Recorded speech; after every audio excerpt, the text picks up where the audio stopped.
As the state budget deadline looms, we're staying on top of developments. A couple of days ago came the unexpected development from the governor that getting a budget done by the end of the month would no longer be tied to revenue for roads. Today, political reporter Rick Albin talked with the governor in Grand Rapids to find out how those negotiations are going. Rick? Well, you know, unlike the last two chief executives from Michigan, Governor Whitmer knows what it's like to work on a budget from the legislative side after 14 years in the House and Senate.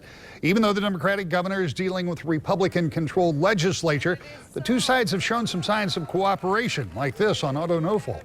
So less than 2 days after this process changed dramatically, how does the governor feel? Give me your level of optimism that this process is going to be completed by the 30th.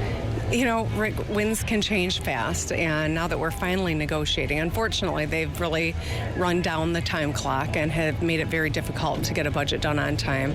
So I've had to do all the preparations in the event we don't, but we're going to work day and night until we get a budget done. And we're negotiating. I guess that's a good sign, but we'll kind of see. Things can blow up on any given day. The Republican leadership in the legislature is preparing budget bills to be completed the week of the 23rd. And yesterday, at least one of those leaders expressed optimism that the governor's team would negotiate with them so those budgets would be signed once passed. But that process is ongoing. So, Rick, after setting that roads deal aside, what leverage do you think the governor has at this point? I think she still has pretty good leverage. For one thing, she has a line item veto. So if the Republican legislature sends her a bill with a bunch of their priorities and not hers, she can easily line some of those out. She also has the ability to veto the entire package, not something she wants to do, not something either side wants to do. But here's the real leverage.